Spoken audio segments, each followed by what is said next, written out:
So in this video we will discuss about the virus, its structure and its morphology. So without any further ado, let's get started. So first of all, a virus, what is it? So simply the term virus is Latin origin and it means the poison, refers to the members of a unique class of infectious agents which are extremely small, contain only one type of a nucleic acid, either DNA or RNA, and have a absolute dependence on a living cells for the replication. All the viruses are obligate intracellular parasites. They are between the living and the non-living worlds and possesses the characteristics of both. Coming to the defective viruses, in the process of becoming entirely parasitic, certain viruses have lost the minimum amount of the genetic information such as that they are unable to replicate inside the host cell aided by the another virus. Such viruses are called the defective viruses. देखो भाई, अब हम लोग बात करेंगे कि virus का structure क्या होता है, उसकी मॉर्फोलॉजी क्या होती है. ठीक है, तो सबसे पहले बात करते हैं वायरस क्या होता है. So simply the term virus is Latin origin which means poison and refers to a member of a unique class of infectious agent which are extremely small, contain only one type of a nucleic acid and have an absolute dependence on the living cell for the replication. देखो, virus जो term है ना, ये Latin से आया था जिसका मतलब होता था पॉइजन. अब वायरस क्या है? एक unique class of infectious entities है, एक ऐसे जीव जंतु जो कि एक इंफेक्शियस एजेंट की तरह काम करते हैं. दे आर एक्सट्रीमली स्मॉल, बहुत छोटे छोटे हैं और इनके पास सिर्फ एक ही तरीके का न्यूक्लिक एसिड होता है, या तो डीएनए होगा या तो आरएनए होगा. And they totally depend on the living cells for the replication. इसका मतलब क्या है? जो वायरस है वो इंफेक्शियस एजेंट है जिसकी वजह से इन्हें रेप्लिकेशन के लिए होस्ट सेल की रिक्वायरमेंट होती है. अगर होस्ट सेल प्रेजेंट नहीं होगा तो ये अपनी लाइफ साइकिल को कंप्लीट नहीं कर पाएंगे. ठीक है, after that all the viruses are the obligate intracellular parasites and they are between the living and non-living worlds and possesses the characteristics of both. अब देखो, ये जो viruses हैं, viruses क्या थे? एक unique class of infectious agents which are totally dependent on the host cell for the replication. सारे virus क्या होते हैं? एक ऑब्लिगेट इंट्रासेलुलर पैरासाइट जो कि लिविंग और नॉन लिविंग वर्ल्ड के बीच में है. एंड इनमें कैरेक्टरिस्टिक्स किस किस की होती है? लिविंग की भी होंगी और नॉन लिविंग की भी. ठीक है, after that we will discuss about the defective virus. In the process of becoming the entirely parasitic, certain viruses have lost the minimum amount of genetic information such that they are unable to replicate inside the host cell unless aided by the another virus. Such viruses are called the defective virus. अब देखो, एक process होती है जिससे virus जो है ना parasitic बनता है, बट कुछ वायरस इस प्रोसेस के दौरान अपना minimum amount of genetic information जो होता है, इनका जो जीनोम होता है, उसको खो देते हैं and they are unable to replicate inside the host cell without the help of another virus. और इस तरीके के वायरस जो कि इंटायरली पैरासाइटिक नहीं होते, इनके अंदर पूरा जेनेटिक मटेरियल नहीं होता और इनकी डिपेंडेंसी दूसरे वायरस पे होती है to replicate in the host cell, उन वायरसेस को हम क्या कहते हैं? Defective viruses. ठीक है, moving on we will discuss about the virion. The mature virus particle is known as virion, which consists of a outer protein shell called a capsid and an inner core of a nucleic acid. After that, we will discuss about the viroids. They are the smallest infectious pathogens known. They are composed solely of the short strand of the circular single-stranded RNA that has no protein coating. They are able to infect the plant transmitted by the mechanical aberrations of the plant surface. The first recognized viroids, the pathogenic agent of the potato spindle tuber disease, was discovered initially molecularly characterized and named by the scientist Theodore Otto Diner. So देखो भाई, अब हम लोग बात करेंगे about the virion. So simply the mature virus particles is known as virions, which consist of an outer protein shell known as capsid and inner core of a nucleic acid. अब देखो, वायरॉन्स क्या होते हैं? एक मैच्योर वायरस पार्टिकल को हम वायरॉन कहते हैं जिसके चारों तरफ एक प्रोटीन की कोटिंग होती है जिसको हम कैप्सिड के नाम से जानते हैं, और जो इसका इनर कोर होता है वो न्यूक्लिक एसिड का बना हुआ होता है। ठीक है, आफ्टर डेथ हम लोग बात करेंगे वायरॉइड्स की। So simply they are the smallest infectious pathogens known. सबसे छोटे इंफेक्शियस पैथोजन और इंफेक्शियस एंटिटीज क्या है? वायरॉइड्स। ठीक है, they are composed solely of a short strand of circular single stranded RNA that has no protein coating.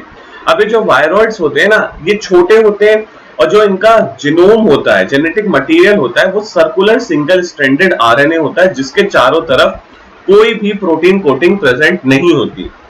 They are able to affect और infect the plants transmitted by the mechanical abrasions of a plant surface. अभी जो viroids हैं that are the smallest infectious pathogen और the smallest infectious entities, ये plants को affect करते हैं। इसका ट्रांसमिशन कैसे होता है?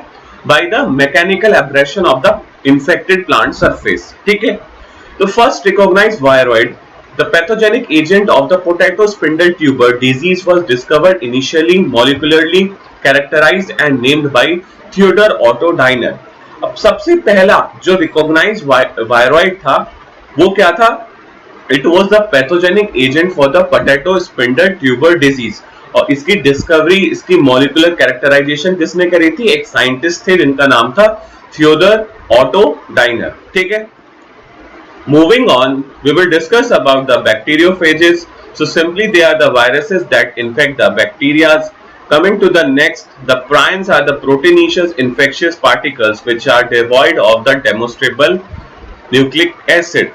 Now coming to the theories of virus origin, there are the two theories that are proposed with regards to the virus origin. The first theory states that the viruses are either degenerate bacteria that have lost most of their cellular functions. The second theory states that they are the escaped eukaryotic genes. It means the nucleic acid that have learned to survive outside the environment of the cell. अब हम लोग बात करेंगे सबसे पहले बैक्टीरियोफाजेस की। So simply they are the viruses that infect the bacteria.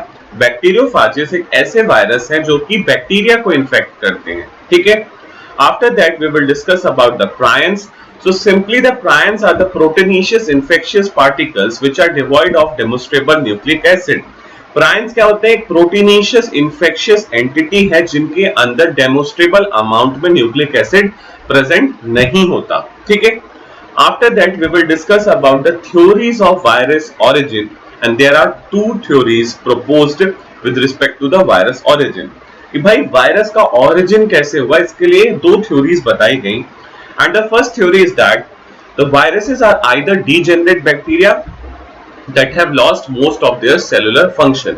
Viruses क्या है? एक डीजेनरेट बैक्टीरिया है जिसमें उसके बहुत ज्यादा अमाउंट में सेलुलर फंक्शंस क्या है? लॉस्ट हो चुके हैं, खो चुके हैं। ठीक है, तभी जो वायरस है उसकी डिपेंडेंसी किस पे होती है? होस्ट सेल पे फॉर इट्स सर्वाइवल। ठीक है, and the second theory states that they are escaped eukaryotic genes. It means the nucleic acid that have learned to survive outside the environment of the cell. एक theory ये कहती है with respect to the virus origin कि जो virus है ना वो escaped eukaryotic genes हैं। जो यूकैरियोटिक जीन्स है उनसे escape होके बने हुए हैं। इसका मतलब ये हुआ कि जो इनका न्यूक्लिक एसिड है वो मॉडिफाइड होके उसने सीख लिया है कि वो किस तरीके से सेल के एनवायरनमेंट के बाहर सर्वाइव कर सकता है। ठीक है, so these are the two theories that were proposed. Moving on, we will discuss about the key differences between the viruses and the other microorganisms. ठीक है, so we will have some properties. On the basis of these properties, we will differentiate the viruses with other microorganisms like bacteria, rickettsials, mycoplasma and chlamydia.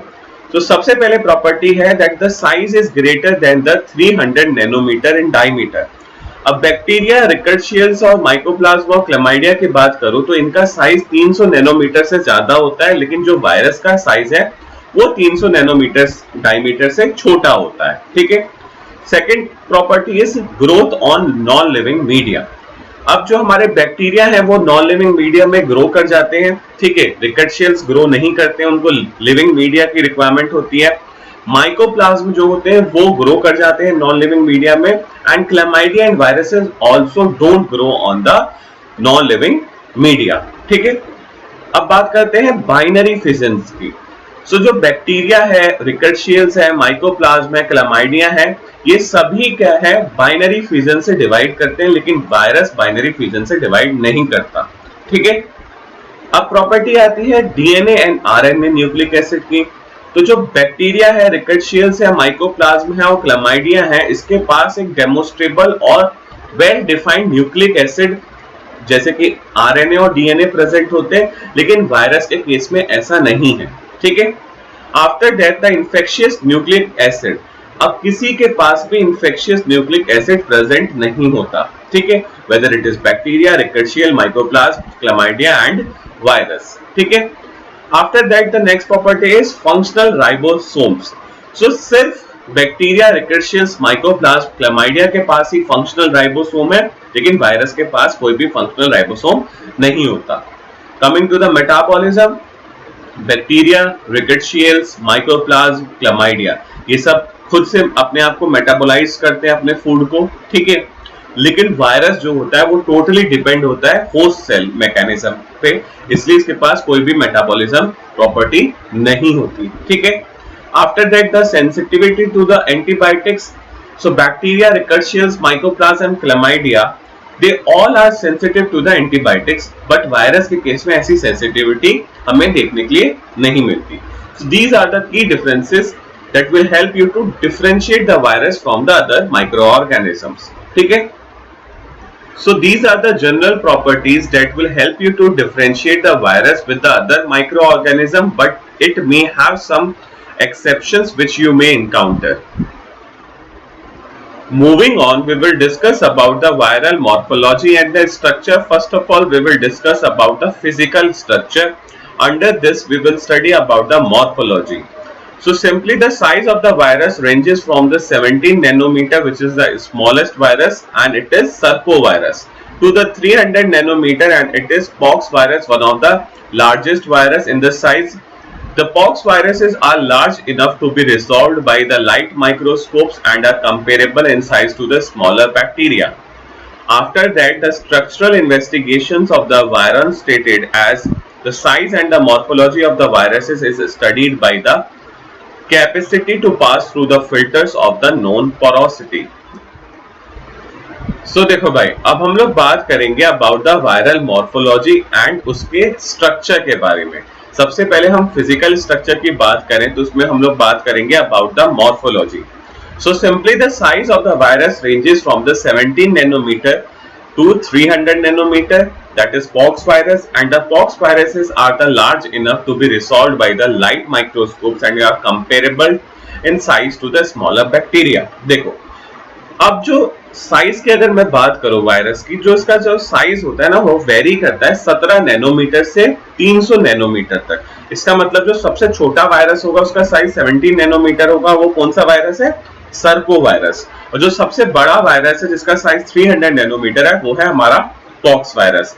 अब ये जो pox virus होता है ना इतना बड़ा होता है कि हम इसको लाइट माइक्रोस्कोप की मदद से भी देख सकते हैं और इसके साइज को छोटे छोटे बैक्टीरिया से कंपेयर कर सकते हैं। This is one of the peculiar characteristics of one of the largest virus in size and it is pox virus. ठीक है, अब हम लोग बात करेंगे about the structural investigations of the virus.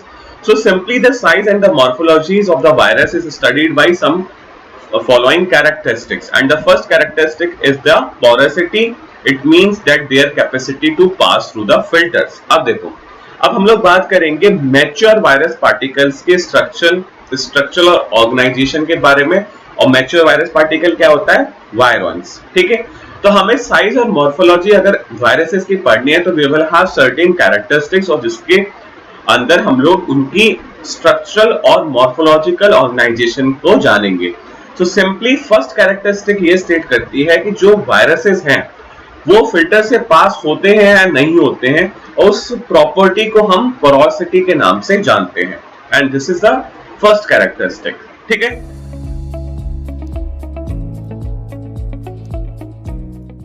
so that's all for this video. We will meet very soon in the next one.